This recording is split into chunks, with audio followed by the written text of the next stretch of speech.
I was thinking of stories and things, events that happened in my life, and I know the last story I told you about, and I wanted to stay basically in where I was in the Colombo family and a story that happened there. I thought it was a very, very serious story. We were young and we were robbing and doing all these things and stick-ups, burglaries, you name it, fights and all kinds of things. The Colombo family back then, it was a rough time. We were involved in a mafia war. I was, and most of the guys around me. But we got busted one time. This guy, Ralphie Ronga, came out of prison with Shorty's brother, Ralphie Spero, my friend Tommy Spero's father. It was nice. It was two heavyweights from prison coming out, and they were coming into the crew. Shorty's crew was building, and it was cool. It was good. Like I said, we did a robbery, and guys got pinched. We were wondering how we were going to pay the bail bondsman, the lawyer, and whatever. And in comes this Ralphie Ronga, who we've met a little while now, and we were pretty friendly with him. And he throws a bag that they would put in a night deposit. It's got a lock on it. He throws it on the table. He says, maybe this could help you with the bond and the lawyer. And I noticed that the lock was still on. He stole it, probably on a stick-up. But he didn't even open it yet. So I said, Ralphie, would you put the lock back on? He says, no, I didn't open it yet. You didn't open it? Now, this is going back a while. So when I said, there might be 10, 15, 20,000 in there. How do you know? He said, I don't. Take what you got to take to get them out on bail and use the rest for the lawyers. If there's anything less, we could all go out and eat. Wow. Wow. I thought, what a man this guy is. Great guy. Tough as nails, big guy. He eventually came to Shorty Spero and Ralph and said that he was going to go on a score, stick-up, in the Diamond Exchange with another crew of people in another family. And he asked permission. He got permission to go. There were stand-up guys. And he went on this stick-up. It was on the 4th or 5th floor of this building. They went in. They stuck up the place. They got the stuff. On the way out, when they opened the door and they came out to the street, there was 5 detectives with their guns out. It was a setup. Put your hands over your head. Do this, do that. Not Ralphie. He made up his mind he wasn't going back to prison. He went for his gun. He got it out. It was a shootout. He was hit numerous times, 10, 11, 12, who knows? I mean, I don't know for sure, but the stories was he was shot up so bad. Just the other guys wound up getting in the car, and he flopped into the car backwards and fell right in the car, and they took off. On the way back to Brooklyn, he died in the car. The guys who were on the score with him from this other crew put him in. A&P was a major grocery store back then, supermarket. They put him in the supermarket parking lot and called the police, 911, somebody is shot. There was nothing they could personally do for him. That wasn't a bad move. But he was dead. The ambulance couldn't do anything. He died in the car. We had a funeral and everything. It was horrible, really. He was such a good guy. Did a lot of time. Just got out, not too long. Didn't even enjoy life. Married. After the funeral, we hunkered in and we were starting to get over it. It was a couple of weeks later. I was in a bar in Shipshead Bay. It was a dark, dingy bar. Mostly guys like us would meet there or something. And we met there. There was the old man, Johnny Rizzo, was a made guy in the Gambino family. You heard his name mentioned, I guess, quite a few times. Louis Melito, who was with him. My Gumbada Alley boys with the Genovese family. Mikey Mozzarella, he just had that nickname. It's a funny name, but he was with, I think, the Lucchese people. There was quite a few of us, and we were talking. The back door opened, and a couple came in. Good-looking woman. Back then, the women had their dresses were fairly low to their knee or below their knee. She had a short little mini skirt, high heels, platinum blonde hair. She looked pretty good from a distance, but it's dark. Couldn't see who it was. This guy was a big guy who she was with. They sat down on the other end of the bar. The old man, Johnny Rizzo, said, Sammy, I think this woman is eyeballing you. So now we always broke each other's chops about things and joked with each other. So I says, come on, John, don't even play. She's with a guy. Come on. I thought he was playing around and doing something. And I just disregarded what he said. Didn't pay them no mind. Continued talking with the guys who it is, 5, 6 of us maybe. And a little while goes by, and Louis Melito tells me, Sammy, I don't think he was playing with you. This woman is just staring at you, bro. So I teased back. I said, yeah, they do that all the time. Good-looking women love me, bro. Sammy, stop playing. I'm serious. Do you know her? So I give a good look. I don't think I know her. No, I don't think I know her. And I don't know if she's looking or... And whatever she's looking at, what the fuck is the difference? The guy gets up and he goes to the bathroom, to the men's room. She gets up and she starts walking towards us and looking right at me. And Rizzo taps me on the shoulder and go over and see what she wants. All right. I walk over towards her. When I'm within a couple of feet, she's got a lot of makeup on and lipstick and the whole 9 yards. It's Ralphie Ronga's wife. I'm in fucking shock. I can't believe it. And what she looks like. I never saw her look like that. So I said, what are you doing here? And who's that guy? She said, Sammy, life goes on. Oh, man. Yeah, life goes on. It does, bro.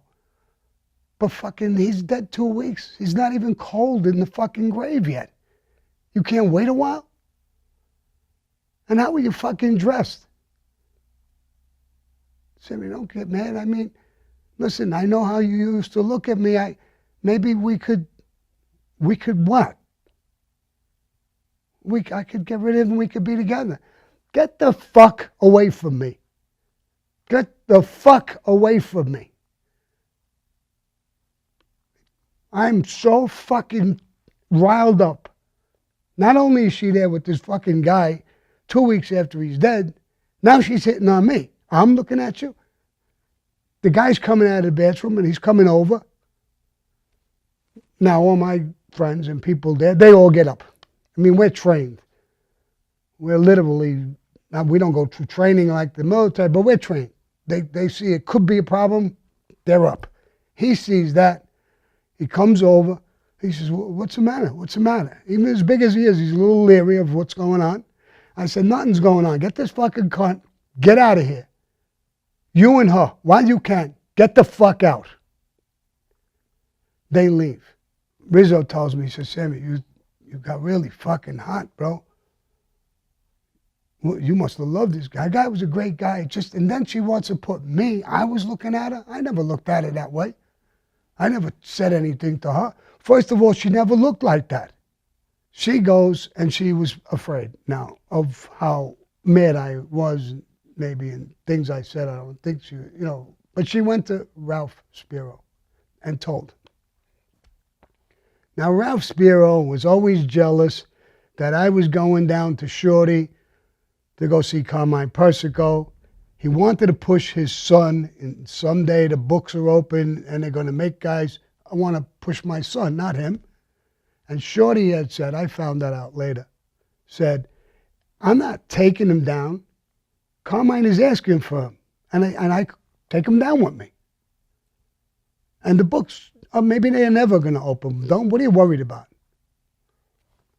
But he used this as an opportunity that I was a rising star to take me down a notch or two or three.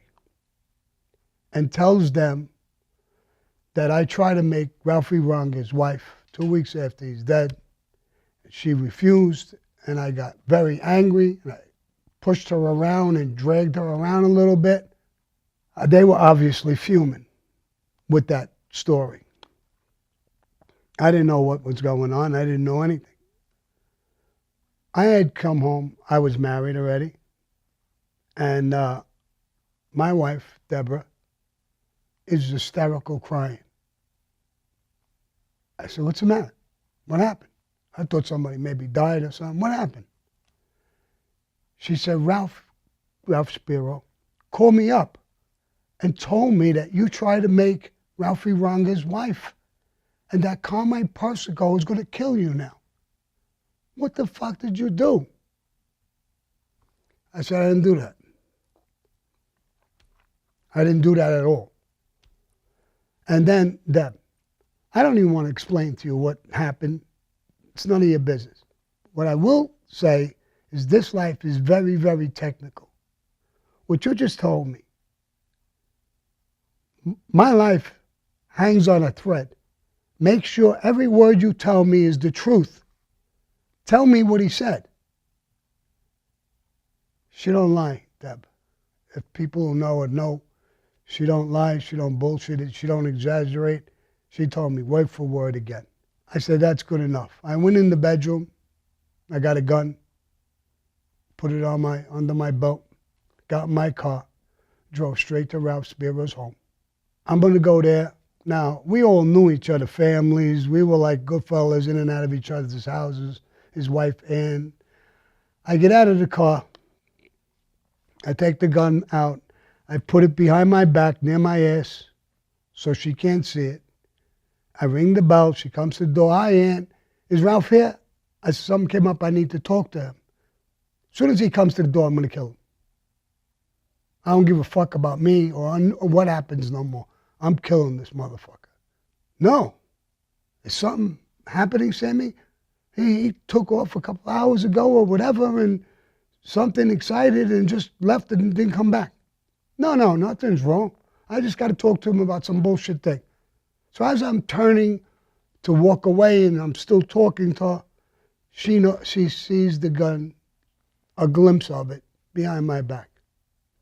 She's streetwise enough to put two and two together. Ralph took off. He came in with a gun. He don't usually ring the bell. He usually opens the fucking door and comes in.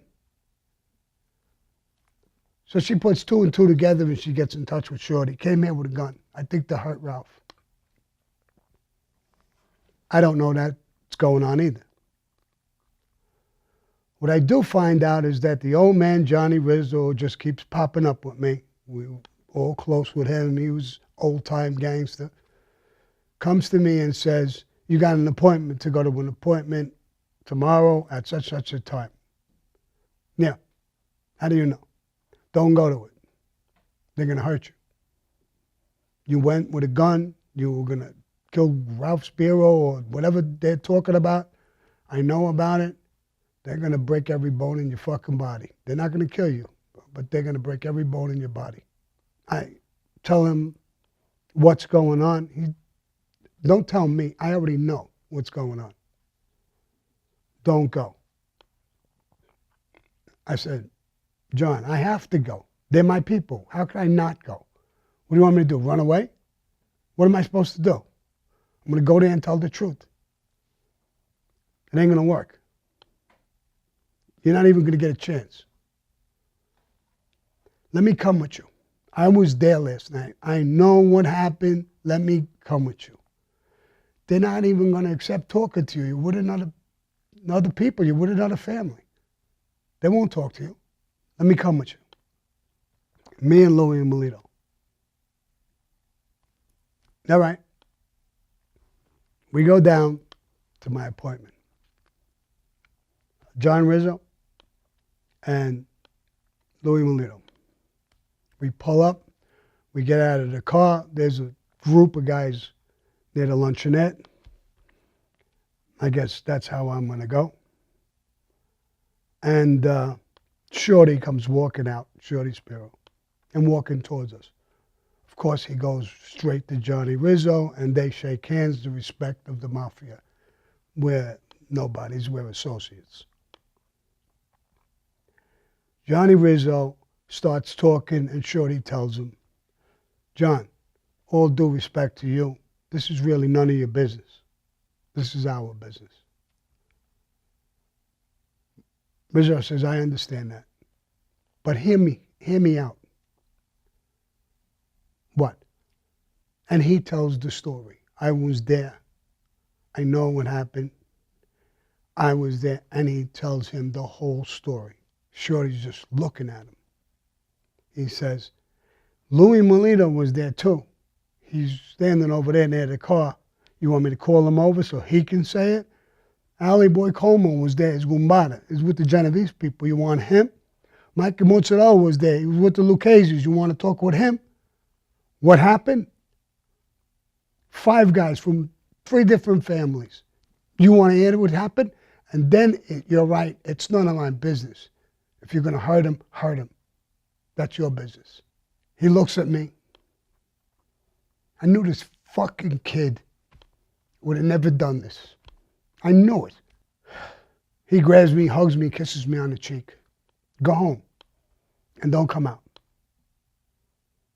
This needs to be talked about. You came with a gun. Yes, I did. You have bad intentions. I was going to kill your brother.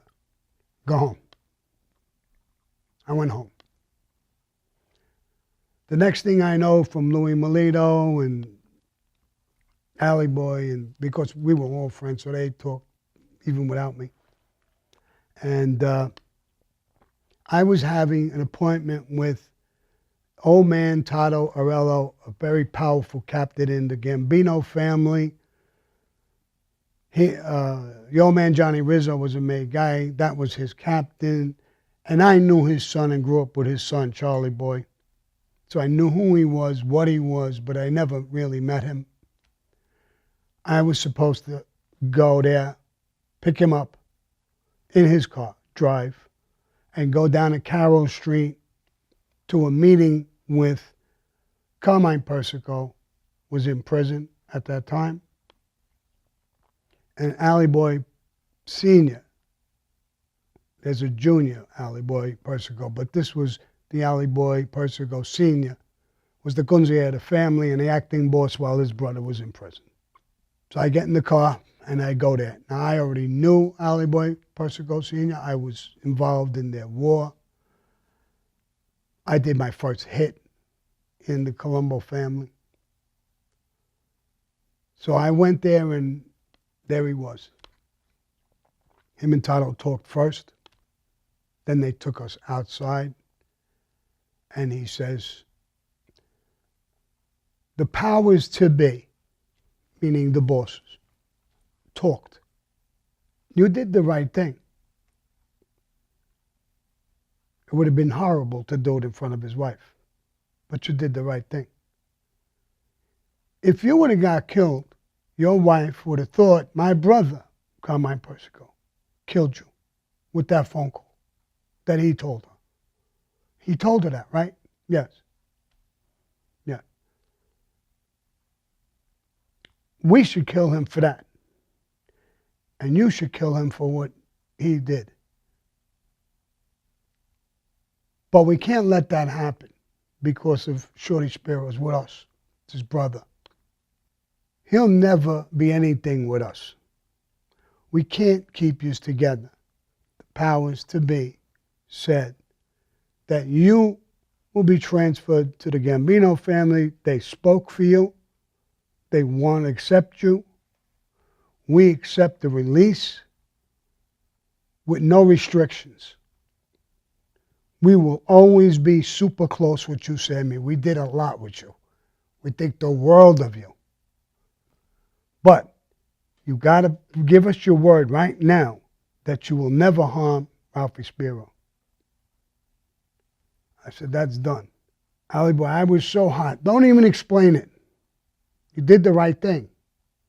I probably would have did the same exact fucking thing you did. It's crazy, it's this, it's that, but that's us. I would have did the same fucking thing as you did.